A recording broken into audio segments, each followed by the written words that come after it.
Maybe he's just a car spotter. So this is the main reason why we're at Joe Macari today.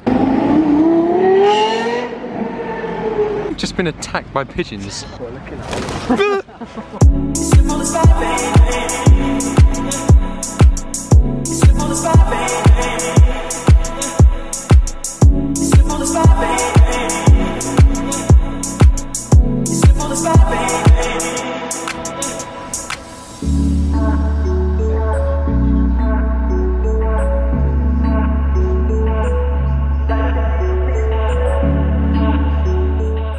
Good morning everybody, welcome back to another video today. I know it's been a long time since I've uploaded on the channel, over a month in fact, but we are back in London, back to usual, and I'm actually at Joe Macari. Now I haven't been here since 2015, it has been a long time since I've come here. So we're currently round at the service centre where you have very special cars such as this tailor-made F12 TDF, but you also have the dealership just round the corner where there's also some amazing things. So we're also going to head into London, see what's about on the streets as the Arabs are coming into town. So yeah, let's head off, have a look around, and yeah, enjoy the day. I'm going to quickly run around these cars around here without trying to bore you, but let's take a quick look at this very special tailor-made TDF. Now this is tailor-made, as you can see, due to the bumper around the front, completely different to the standard car. Love these two fog lights, very reminiscent of classic kind of race cars. And you also have the painted Ferrari shields on the side. These are an insanely expensive option, but they do look great. And yeah, the blue is very nice. I think it might be TDF blue. Nice wheels, nice calipers, amazing spec. And then here we have a very nice Speciale Aperta. Considering how many Speciale coupes you see, you really do not see many Apertas.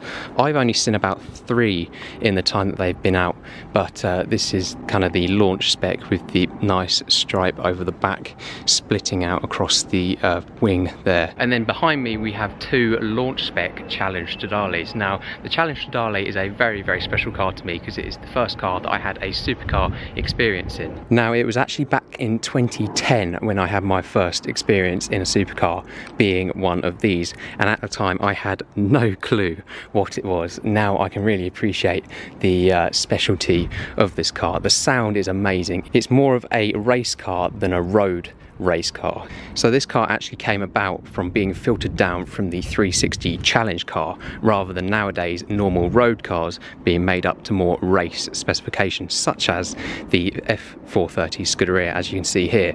So this is as raw as it gets when it comes to the lightweight, stripped out Ferrari road race cars.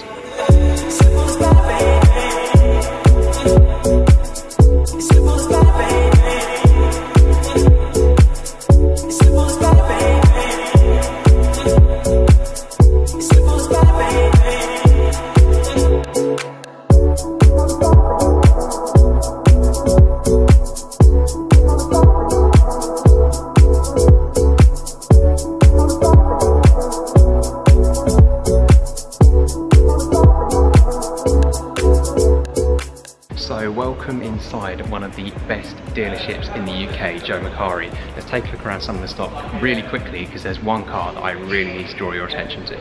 So out the front we have a Aventador SV Coupe and a Aventador SV Roadster, but then we have a blacked out Performante here. Then here we've got a LaFerrari next to a beautiful blacked out 275 GTB. Then here we have a M3 CSL. Up here we have a very special RS 4 litre. Don't see many of these about. These have shot up in value in recent years. And then here we have a GT8. Now this is a very interesting GT8 because, as you can see, it is wingless, and I think it looks amazing. Definitely very kind of discreet. Then here we have a Daytona, a Testarossa, Countach, Miura. There was actually another one of these around the back in the service area we just visited. Now this is a very interesting car because it is not actually a 599 GTO, it's just a GTB with the body kit. Even though it is just a fake GTO, it does look really nice. That paintwork is very well done, and you wouldn't think that it was just a GTB. Talking of the GTO, there is a genuine GTO and another one here. So this is the main reason why we're at Joe Macari today. They have just taken delivery of this stealthy satin black P1. Now, after all these years, this car is now 6 years old and it still really excites me as if it's a new car. It's amazing to think that this car came out in 2012. It is now 6 years old, and if it was released tomorrow, you wouldn't think that it was an old car. Now, this still excites me way more than the Senna does. I really have not come round to liking the Senna yet, but this still gets me every time I see one. Now, as you can quite clearly see, it's finished in the MSO satin black with red highlights such as the P1 logo. You've got the pinstriping around the diffuser, you've got the pinstriping around the door. It really does set the car off. Maybe not my favourite spec I've ever seen, but you can't deny that it does look amazing. Only complaint I do have about it is all the usual exposed carbon, such as around the front, is all painted. Now, you would think that it not being exposed carbon would mean that it would be a lower spec, but actually painting the carbon results in it being an even higher spec, even though, in my personal opinion, it doesn't look as nice. So we have now left Joe Macari. We're just heading around the back, but I need to have a talk about that P1 because it still really does excite me as if it was a brand new car. Because the Senna, for me, as much as I can appreciate all the engineering and the design ethic behind that car, I just can't come to like it, because from my perspective, I'm never going to drive it, I'm never going to own it, so all that needs to excite me is the sound of the engine and how it looks. And I'm sorry, but both of them really do not do it for me. So going back to the question of why you should never buy a Senna, is because the P1 exists. The P1 just is the pinnacle of McLaren for me. I can't think of anything better. I would not replace it over a Senna, because for me, this is something really controversial. I just think the Senna is a 720S body kit. As controversial as that sounds, it's just, it sounds the same. It's not much more powerful. And I just can't think of anything better than the P1. The P1 sounds better, looks better. It's just amazing. So yeah, that's the question answered. But yeah, let's head back into London.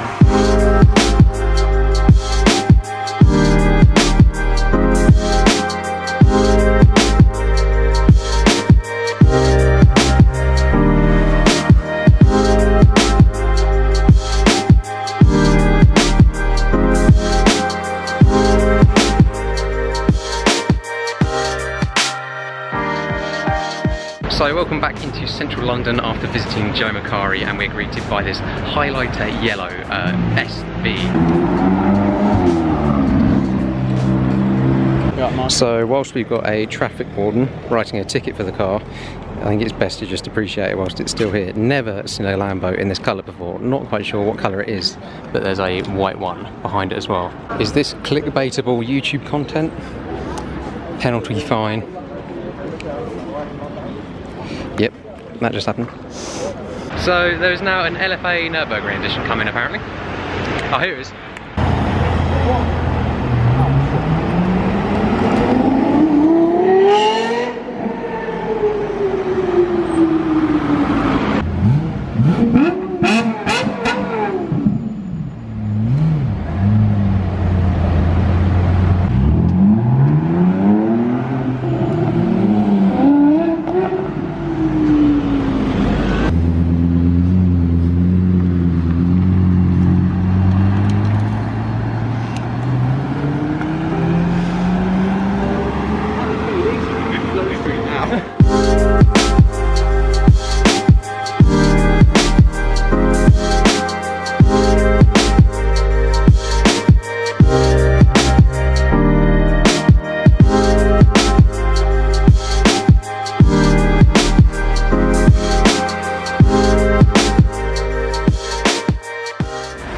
So the time is now 7:30 and the day has been topped off with this Guards Red 918 and the very nice Range Rover in front of it. So we've been wanting to see this car all day and it has finally come out. A bit late in the evening, let's be honest, but still. So what makes this so special is that you really do not see 918s in interesting colours. It is very, very rare indeed. And this Guards Red is a heritage colour from Porsche, and it really does work on this car. So we have this stunning 812 Superfast on the very scenic location of Mount Street. I think that is the triple layer yellow, but oh, we've just had a singer. Wow.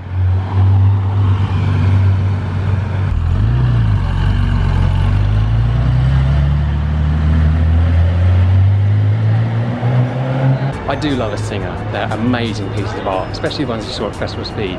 That was a quite similar spec actually.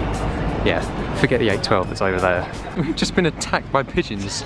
Oh my god. Ben, scare them. The people are looking at us. They're not scared, look at them. I could literally stamp on his head. I met Olly.